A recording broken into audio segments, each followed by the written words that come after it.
So last time we had started discussing the historical merits of the biblical stories of the patriarchs and the matriarchs, and these are contained in Genesis 12 through 50. And scholarly opinion on this matter is seriously divided, something you need to know. Some scholars will point to internal biblical evidence for the authenticity and the antiquity of the patriarchal stories. So, for example, Nahum Sarna argues that representing Abraham and Isaac and Jacob as foreigners and strangers in Canaan is hardly a convenient tradition for a people who are seeking to establish their claim to its homeland.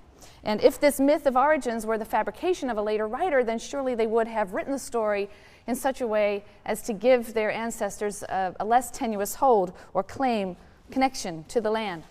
He also notes that some of the material in the patriarchal stories would be offensive to later religious sensibilities.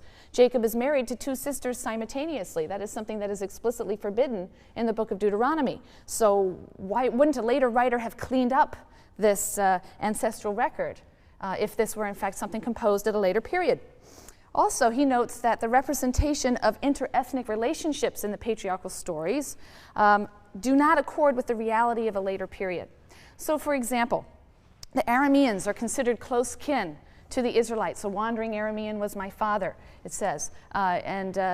Spouses are always chosen, daughters for sons are always chosen by going back to the Aramean people and choosing someone from close kin. But in the period of the monarchy, right, so that's going to be after 1000, in the period of the monarchy, there were very poor relations with the Arameans. They were bitter enemies. So why, according to scholars like Sarna, would a biblical author from that period portray the Arameans as close kin, unless they had some older established tradition that reflected that fact? So Sarna and other scholars hold that the patriarchal traditions are not entirely fabricated retrojections from a later period.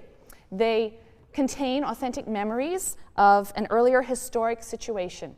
The patriarchs, it's maintained, were semi-nomads. They lived in tents. From time to time they wandered to Egypt or Mesopotamia, often in search of pasture for their animals. And various details of their language, their customs, their laws, their religion, it's argued, seem to fit well into the period of the late Bronze Age. I've given you the periods at the top of the chart. Early Bronze Age, Middle Bronze Age from about 2100 to 1550. We date the Late Bronze Age from about 1550 until 1200, with the introduction of iron and the beginning of the Iron Age in 1200. Prior to that, the Bronze Age, which is divided into these three periods. So that's, on the one hand, scholars who see these stories as reflecting historical memories and having a certain authenticity to them. Then on the other hand, at the other extreme, you have scholars who see the patriarchal stories as entirely fabricated retrojections of a much later age, and they varied significantly as to when they think these stories were written, anywhere from the period of the monarchy all the way down to the 4th century, some of them. Works published in the 1970s by authors like Thomas Thompson, John Van Seters, take the position that these stories are filled with anachronisms, their chronologies are confused. These anachronisms and confused chronologies in the patriarchal stories are the rule rather than the exception in their view, and they are evidence of a very late date of composition. So you have these two extremes based on the internal evidence of the Bible itself, but you also have the same two extreme positions reflected in the discipline of archaeology. In the early days, archaeology of the region tended toward credulity, and it was explicitly referred to as biblical archaeology, an interesting name because it suggests that the archaeologists were out there searching for evidence that would verify the details of the biblical text. We're doing biblical archaeology, archaeology in support of the biblical text. I mentioned last time William F. Albright, an American archaeologist. He believed strongly that archaeological findings were important external evidence for the basic historicity and authenticity of, for example, the patriarchal stories. And certainly some archaeological findings were quite remarkable. Scholars of the Albright School pointed to texts and clay tablets that were discovered in 2nd millennium sites. So you see down the bottom, 2nd millennium BC, obviously going down to 1000, 1st millennium 1000 to 0. And the 2nd millennium really wasn't longer than the 1st millennium, it's just that I ran out of board. But specifically, sites like Nuzi and Mari, I've placed them in their approximate places on the timeline. Nuzi and Mari were sites that are near the area that's identified in the Bible as being the ancestral home of the patriarchs in Mesopotamia, or on the highway from there to Canaan. And these texts and clay tablets were believed to illuminate many biblical customs and institutions. So, in the Nuzi texts, which are from about the middle of the second millennium, we learn of the custom of adoption for purposes of inheritance, particularly the adoption of a slave in the absence of offspring. And biblical scholars got very excited about this. They point to the biblical passage in which Abraham expresses to God his fear that his servant Eliezer will have to be the one to inherit God's promise because Abraham has no son. Also, according to the Nuzi texts, if a wife is barren, she is to provide a maidservant as a substitute to bear her husband's children. And this is something that happens with 3 out of the 4 matriarchs who are afflicted with infertility: Sarah, Rachel, and Leah. There are other parallels in family and marriage law that correlate with certain biblical details. In the 18th century, the texts from Mari, they contain names that correspond to Israelite names, Benjamin, Laban, Ishmael.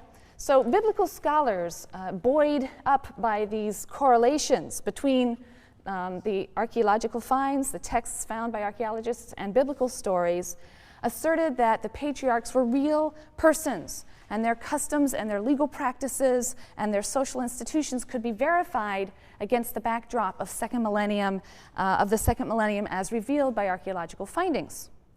However, it's been argued that some of these ancient sources have been misread or misinterpreted in an effort to find parallels with biblical institutions. A lot of gap filling is going on to make these texts look as though they correspond to biblical institutions. And skeptics like Thomas Thompson and John Van Seters point out that many of the biblical customs which are paralleled in ancient Near Eastern sources were still alive and well down in the first millennium. So references to these customs in the patriarchal stories really doesn't tell us anything about dating. They could derive from anywhere in the second or first millennium. And for other reasons, they think it is much more reasonable to date the composition of these stories to the first millennium, in some cases quite late first millennium. Furthermore, over time, many discrepancies between the archaeological record and the biblical text became apparent. And increasingly, practitioners of what was now being termed Palestinian archaeology or ancient Near Eastern archaeology or archaeology of the Levant, rather than biblical archaeology, some of these archaeologists grew disinterested in pointing out the correlations between the archaeological data and the biblical stories, or trying to explain away any discrepancies in order to keep the biblical text intact. And they began to focus on the best possible reconstruction of the history of the region on the basis of the archaeological evidence, regardless of whether or not those results would confirm the biblical text, the biblical account. And in fact, this reconstruction often does contradict biblical claims. We're going to see this quite clearly in a few weeks when we consider the book of Joshua and its story of Israel's lightning invasion of the land of Canaan. The archaeological record just doesn't support such a story. Still, many people have clung to the idea of the Bible as a historically accurate document, many times out of ideological necessity. Many fear that if the historical information in the Bible isn't true, then the Bible is unreliable as a source of religious instruction or inspiration. And that's something they don't want to give up. And this is all really a very unfortunate and heavy burden to place on this fascinating little library of writings from late antiquity.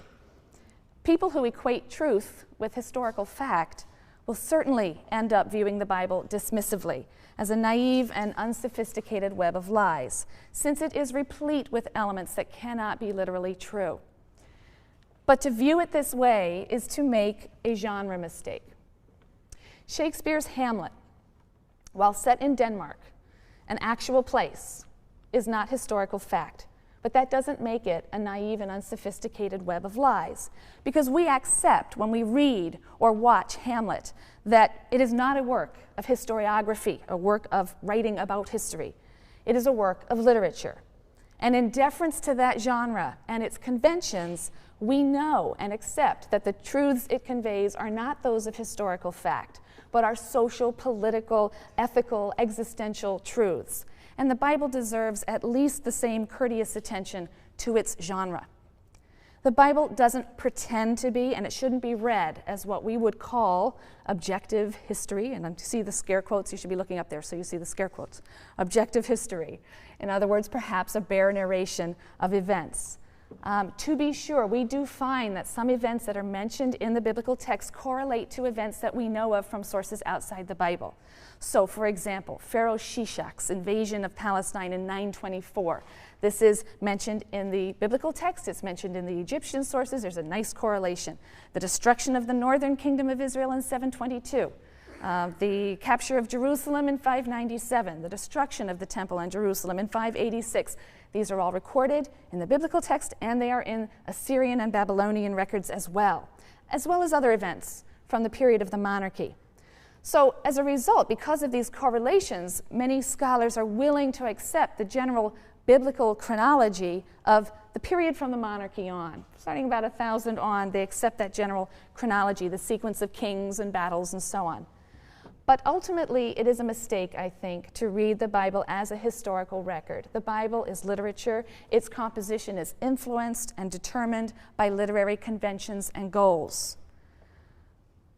Now, of course, we all know that there is no such thing as purely objective history anyway. We have no direct access to past events. We only ever have mediated access in material archaeological remains that yield information to us only after a process of interpretation, or in texts that are themselves already an interpretation of events and must still be interpreted by us. The biblical narrative is an interpretation of events that were held by centuries-long tradition to be meaningful in the life of the people. And to the biblical narrators, these events, known perhaps from ancient oral traditions, pointed to a divine purpose. And the narrative is told to illustrate that basic proposition. The biblical narrators are not trying to write history as a modern historian might try to write history.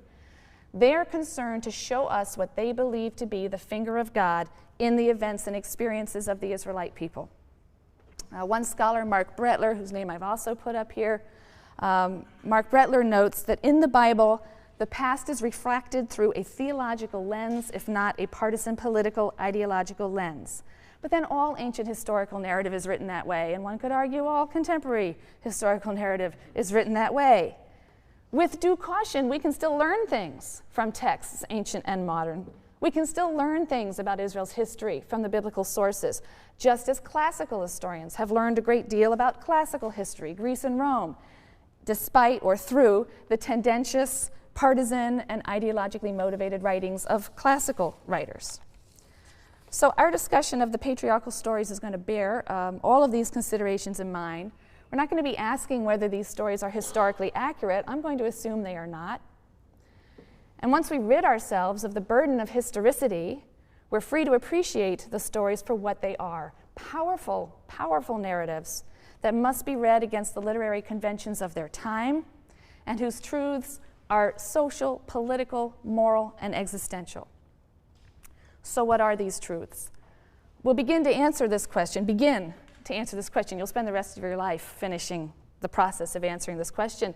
But we'll begin by identifying some, by no means all, of the major themes of Genesis 12 through 50. And we're going to begin with the story of Terach and his family. This is a story that's marked by the themes of divine command and divine promise. Now, the biblical writer represents the emigration of Terach's son Abram, whose name will be changed to Abraham, so sometimes I'll say one and sometimes the other. But they represent his immigration as divinely commanded. It's the first step in a journey that will lead ultimately to the formation of a nation in covenant with God. And first we meet our cast of characters. This is in Genesis 11, verses 27 on through chapter 12, verse 3. Now these are the generations of Terach. Terach begot Abram, Nahor, and Haran. And Haran begot Lot. And Haran died in the presence of his father Terach in the land of his birth, in Ur of the Chaldeans. And Abram and Nahor took them wives. The name of Abram's wife was Sarai, who will become Sarah, and the name of Nahor's wife Milcah. And Sarai was barren, she had no child. Terach took Abram his son, and Lot, the son of Haran, his grandson, and Sarai, his daughter-in-law, his son Abram's wife. Getting confused yet? And they went forth together from Ur of the Chaldeans to go into the land of Canaan. But when they came to Haran, they settled there. And the days of Terach were 205 years. Then Terach died in Haran. And now the Lord said to Abram, "Go from your country and your kindred and your father's house to the land that I will show you. I will make of you a great nation, and I will bless you and make your name great so that you will be a blessing. I will bless those who bless you, and him who curses you I will curse. And by you all the families of the earth shall bless themselves." So Abram is commanded to go forth from his home and family to a location to be named later. All right? A location that remains for now unspecified. And this is a fact that has caused commentators for centuries to praise Abram for his faith. And that is a virtue. Faith is a virtue that is connected or associated with Abraham in other biblical contexts and also in later religious tradition. He is seen as the paradigmatic exemplar of a man of faith. The command is coupled with a promise. I will make of you, God says, a great nation, and I will bless you. But we have just learned in chapter 11 that Sarai is barren. It was a seemingly irrelevant detail whose import is suddenly clear. How clever of the narrator to plant the information we need to realize that Abram has to take God's word on faith, and how perfectly the narrator sets up the dramatic tension and the great confusion that is going to run through the next several chapters, because Abram doesn't seem to understand that the progeny will come from Sarai. And you have to read these stories as if you're reading them for the first time. You have the great disadvantage of knowing the ending. It's a terrible disadvantage. You have to discipline yourself to read these stories as if you don't know what's coming next and put yourself in the position of the character. Abram's just been told he's going to be the father of great nations, and he has a barren wife. Right? Why should he think? He doesn't seem to understand that the progeny is going to come from Sarai, and why should he think that it would? God wasn't specific. He simply says, I shall make of you a great nation. He says nothing of Sarai, and after all, she's barren.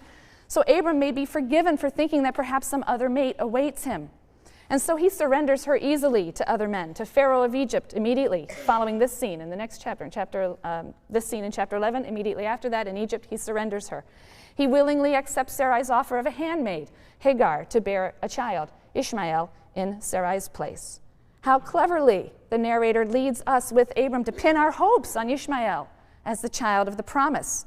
And how cleverly is the carpet pulled out from under our feet in Genesis 17, when God finally, perhaps impatiently, talks specifics. No, I meant that you would father a great nation through Sarah. And Abraham, as he's now called, is incredulous. She's past the age of bearing, Lord. And he laughs, and God is silent. And in that silence, I always imagine that this light goes on, this click, this awful, sickening light. And Abraham says, oh, that Ishmael might live in your sight. Or something like that. I think I probably misquoted. Oh, that Ishmael might live by your favor. Sorry, that's the actual words. But God is determined. Sarah will bear Isaac, and with him, God will make an everlasting covenant. All of this drama through the first 5 chapters made possible by a seemingly irrelevant line in 1130, sort of throwaway datum in a family list that one might gloss over. And Sarai was barren, she had no child. And that's the power and beauty of biblical narrative. You have to get yourself into the mindset to read it that way. A few verses later, when Abram and his wife Sarai and his nephew Lot and those traveling with them all reach Canaan, God makes an additional promise. He says in verse 7, I will assign this land to your offspring. So in just a few short verses, right? We've just gone 7 verses now into chapter 12. In just a few short verses, the writer has established the threefold promise that underpins the biblical drama that's about to unfold. The promise of progeny, of blessing, and of land. And that establishes a narrative tension for the stories of the patriarch, but also for the story of the nation of Israel in subsequent books. Because in the patriarchal stories, there is this suspenseful vacillation between episodes that threaten to extinguish God's promise and episodes that reaffirm them. Israelite matriarchs seem to be a singularly infertile group. The lines of inheritance defy our expectations. It doesn't seem to go to the person we think that it's going to go to.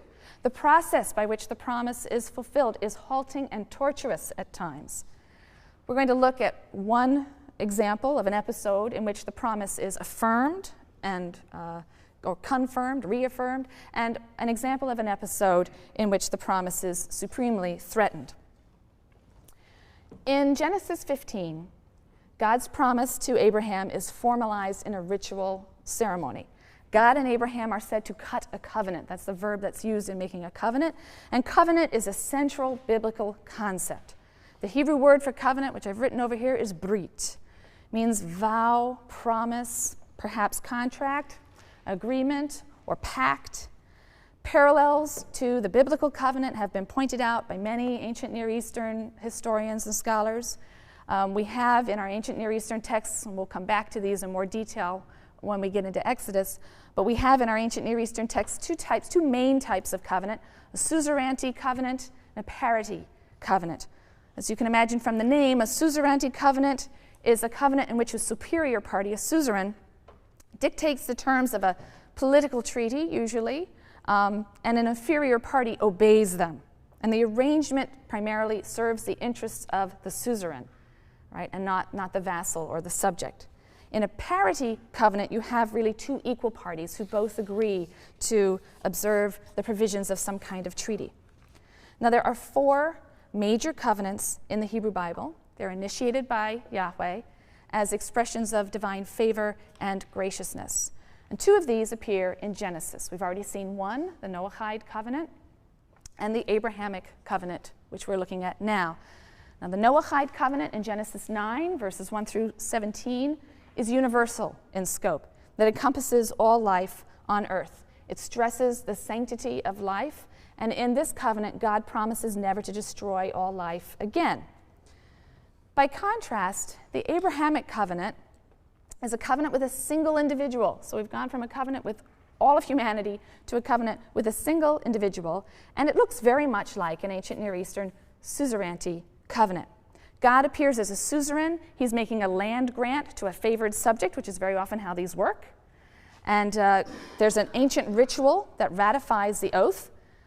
In general, a suzerainty, in this kind of covenant, the parties to the oath would pass between the split carcass of a sacrificial animal, as if to say that they agree they will suffer the same fate as this animal if they violate the covenant. So in Genesis 15, Abraham cuts sacrificial animals in 2, and God, but only God, passes between the 2 halves. The striking thing about the Abrahamic covenant is its unilateral character. Only God seems to be obligated by the covenant, obligated to fulfill the promise that he's made.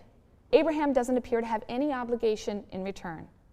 And so in this case, it is the subject, Abraham, and not the suzerain, God, who is benefited by this covenant. And that's a complete reversal of our expectation.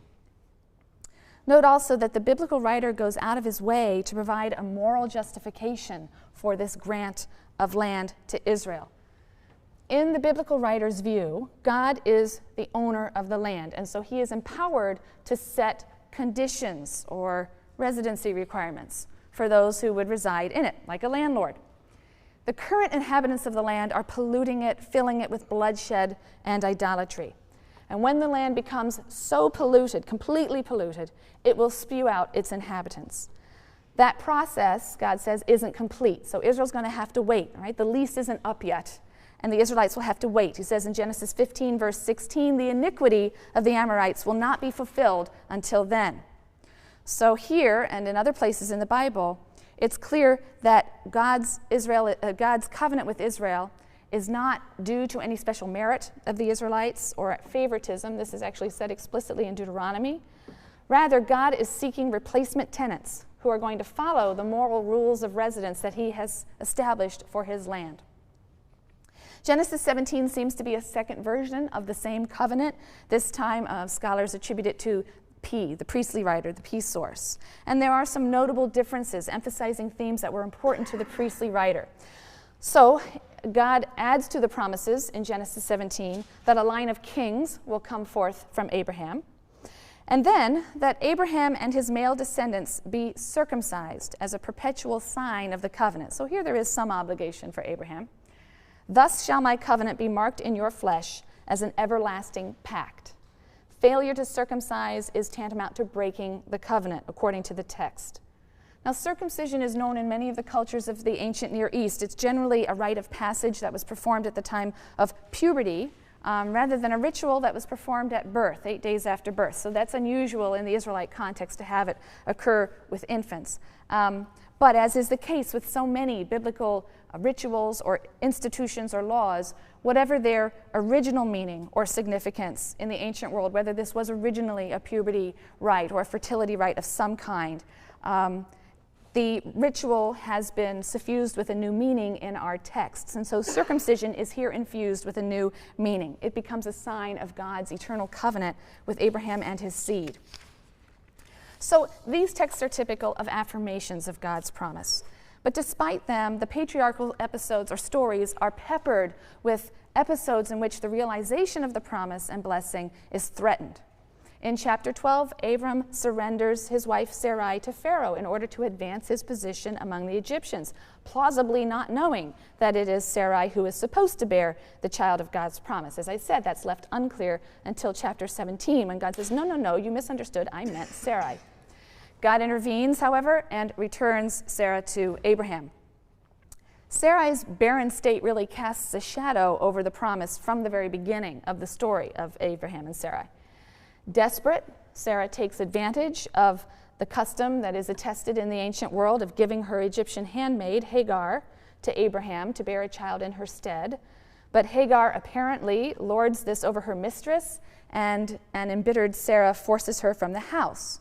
Hagar and her child Ishmael cry out to God in the wilderness, and God assures Hagar that Ishmael, who's regarded by Muslims as the ancestor of the Arabs and the inheritor of the blessing and the promise, that Ishmael shall become a great nation too. But really the greatest threat to the promise comes from God himself, and that is in Genesis 22, when God tests Abraham with the most horrible of demands. The child of the promise, Isaac, who's born miraculously to Sarah when she was no longer of childbearing age, is to be sacrificed to God by Abraham's own hand. And the story of the binding of Isaac is one of the most powerful, most riveting stories, not only in the Bible, but some have claimed in all of world literature. The story is a marvelous exemplar of the biblical narrator's literary skill and artistry. This week's assigned reading includes selections from Robert Alter's book, The Art of Biblical Narrative, which I heartily recommend to read in its entirety. Alter describes the extreme economy of biblical narrative, economy in the description of physical settings and character as well as speech. Rarely does the narrator comment on or explain a character's actions or thoughts or motives. There's only the barest minimum of dialogue. And on the few occasions that the Bible will violate this principle of verbal economy, for example, if two characters converse at length, you can be sure it's significant. You'll want to pay extra attention. The biblical narrator's concealing of details and the motives of the characters, God and Abraham and Isaac, leads to ambiguity and the possibility of very many interpretations. And that is a striking characteristic of biblical prose. Its suppression of detail, its terse, laconic style, that makes the little that is given so powerful, so fraught with background, to use the phrase of Erich Auerbach, whose article you are also to read this week. Auerbach contrasts the literary style of Homer with the biblical writer's style, specifically in connection with the story of Genesis 22. The ambiguities and the indeterminacy of the story make it one of the most interpreted texts of all time. Why is God testing Abraham? Does God really desire such a sacrifice? What is Abraham thinking and feeling as he walks? For 3 days already walks with his son, bearing the wood and the fire for the sacrifice. Does he fully intend to obey this command, to annul the covenantal promise with his own hand? Or does he trust in God to intervene? Or is this a paradox of faith? Does Abraham intend faithfully to obey, all the while trusting faithfully that God's promise will nevertheless be fulfilled? What's Isaac thinking? Does he understand what is happening? How old is he? Is this a little boy or a grown man? Is he prepared to obey? He sees the wood and the firestone in his father's hand. Clearly a sacrifice is planned. He's got 3 days to figure that out. He asks his father, where is the sheep for the burnt offering? Does he know the answer even as he asks? Does he hear the double entendre in his father's very simple and solemn reply, which in the unpunctuated Hebrew might be read, the Lord will provide the sheep for the offering, my son? Does he struggle when he's bound? Does he acquiesce? The beauty of the narrative is its sheer economy. It offers so little that we as readers are forced to imagine the innumerable possibilities. We play out the drama in countless ways, with an Abraham who's reluctant and an Isaac who's ignorant, or an Abraham who's eager to serve his God to the point of sacrificing his own son, and an Isaac who willingly bears his neck to the knife. Read the story one verse, one phrase, one word at a time. There are so few words that you can be sure that they were chosen with care. You'll be looking at Genesis 22 closely in your section discussions. And as you read the story, remember its larger context, God's promise to make Abraham the father of a great people through his son Isaac. It's in this context, this promise, that gives the story its special power and pathos. But of course, the story can be contextualized in a number of different ways. For example, one can read the story in its historical context of child sacrifice in the ancient Near East. Although child sacrifice was adamantly condemned in various later layers of the Bible, there's plenty of evidence that it was probably practiced in different quarters throughout the period of the monarchy. Does Genesis 22 assume or reject the practice of child sacrifice? Some scholars argue that a core story promoting child sacrifice has been edited so as to serve as a polemic against child sacrifice now in its final form. Do you think so? Can you see the seams and feel the narrative tensions that would support such a claim? Does the story pull in more than one direction? Or we can read the story in its immediate literary context. Abraham has just permitted the expulsion of Ishmael, the only beloved son of Hagar. And now God demands that he sacrifice his beloved son. What might he be trying to teach Abraham? Is this a trial in the sense of a test, or a trial in the sense of a punishment? The Hebrew term can tolerate both meanings. Or Genesis 22 can be contextualized another way. And at this point, we need to backtrack a little bit to the story of Sodom and Gomorrah, which is in Genesis 18 and 19. To contextualize the story a little bit, in terms of Abraham's character development. In the story of Sodom and Gomorrah, in Genesis 18 and 19, Yahweh tells Abraham of his plan to investigate reports of the wickedness of the city, the Canaanite city of Sodom, its violence, its cruelty to strangers, and to destroy it. And Abraham's reaction comes as something of a surprise. He objects to the plan, and he starts to argue with God. Will you sweep away the innocent along with the guilty? Shall not the judge of all the earth deal justly? That's in Genesis 18, verses 23 to 25. The question is, of course, rhetorical. Abraham is evidently quite confident that God would not act unjustly, would not destroy the innocent along with the wicked. Indeed, Abraham is banking on the fact that God is merciful and will overlook evil for the sake of righteous individuals.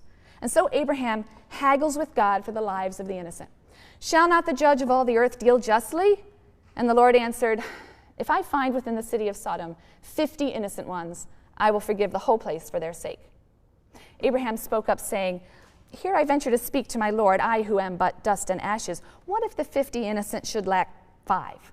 Would you destroy the whole city for want of the 5? And he answered, I will not destroy it if I find 45 there. But he spoke to him again and said, what if 40 should be found there? And he answered, I will not do it for the sake of the 40. And he said, let not my Lord be angry if I go on, but what if 30 should be found there? And in this way, Abraham manages to whittle the number down to 10, and God answers, I will not destroy for the sake of 10 men. But 10 innocent men are not found. The narrator makes that very clear. He takes pains to point out that the mob that comes to abuse the two divine visitors includes all the people to the last man. Very clear statement. And so Sodom and its 4 sister cities of the plain around the Dead Sea are destroyed. But out of consideration for Abraham, Abraham's nephew Lot is saved. Genesis 19, verse 29. God was mindful of Abraham and removed Lot from the midst of the upheaval. Now, this text is often identified as the source for the doctrine of the merit of the righteous.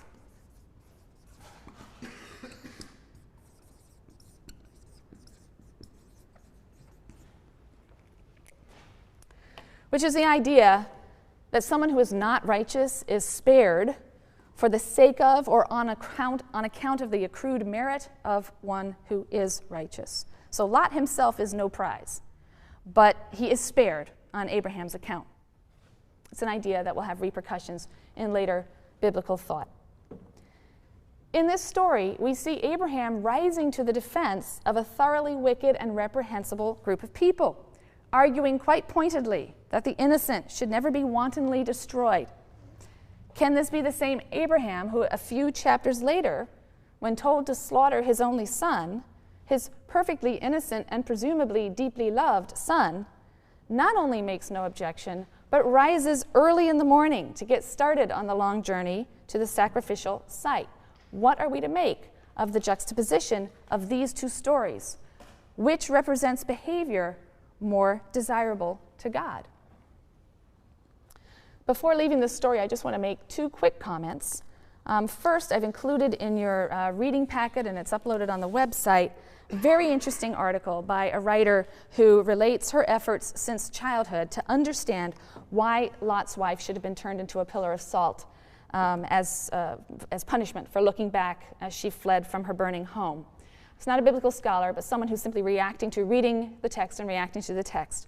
Was this, in fact, a punishment, or was it a mercy?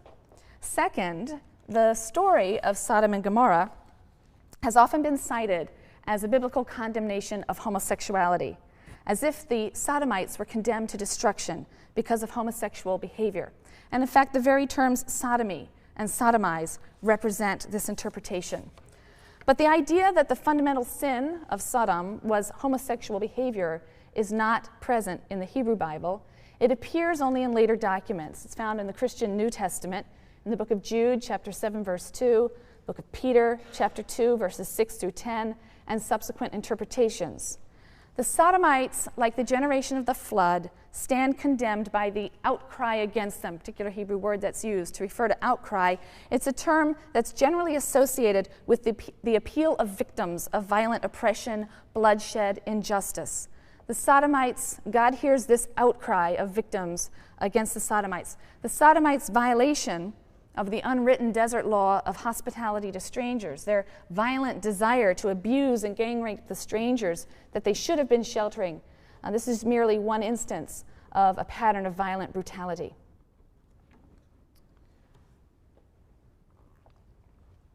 Now, Isaac, who is the child of God's promise to Abraham, is often described as the most invisible of the patriarchs, or the most passive of the patriarchs. Perhaps his passive acceptance of his father's effort to sacrifice him serves as the key to the biblical narrator's perception of his character.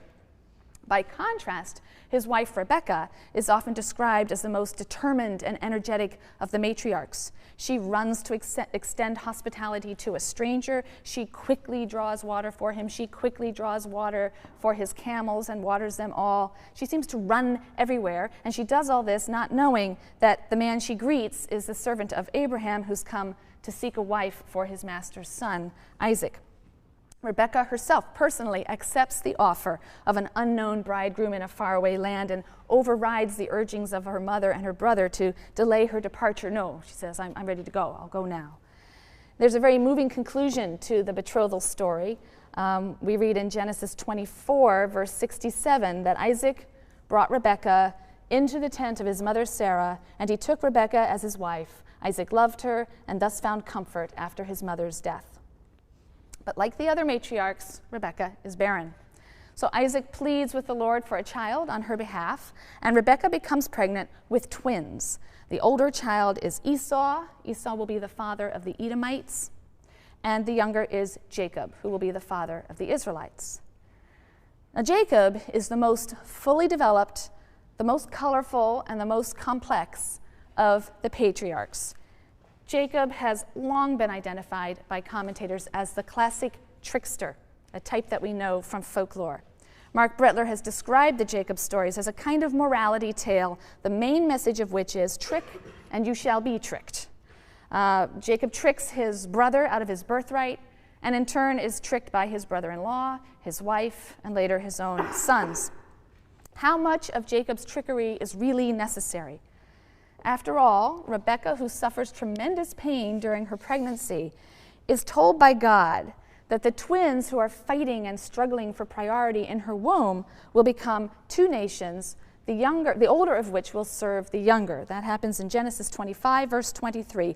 2 nations are in your womb, 2 separate peoples shall issue from your body. 1 people shall be mightier than the other, and the older shall serve the younger. And indeed, the real-life nations of Israel and Edom were longtime enemies, because Esau is the father of the Edomites, according to the biblical text. And for a time, Edom was subjugated by Israel, according to the biblical text, under King David. Some scholars, like Nahum Sarna, have argued that this announcement, that the older shall serve the younger, is the narrator's way of establishing for the reader that the younger child, Jacob, is the son who will inherit the divine blessing, and that then raises serious questions about Rebekah and Jacob's morally dubious efforts to wrest the blessing and birthright from Esau. Are we supposed to be comforted by the fact that they are fulfilling a divine plan?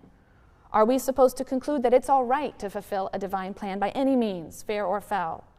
Or are we to conclude, as Sarna and others suggest, that Jacob's possession of the birthright was predetermined? It was disengaged from all of his acts of trickery.